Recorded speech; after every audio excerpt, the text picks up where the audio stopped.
உயிரை சொன்னான். சுவாசம் முழுதும் சுகவாசம் வீசுதடி உண்மை பிறந்தாலே வீசும் காற்றில் வெயிலை நிறுத்தவனே.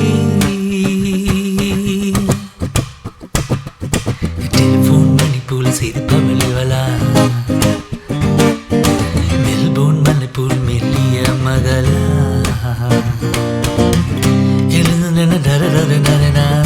எலிசபெத் டெய்லரின் மகளா, சாக்கிர் ஹுசைன் தபலா இவள் தானா. சோனா சோனா இவள் அங்கம் தங்கம் தானா. சோனா சோனா இவள் லேட்டஸ்ட் செல்லுலார் போனா. கம்ப்யூட்டர் கொண்டிவளை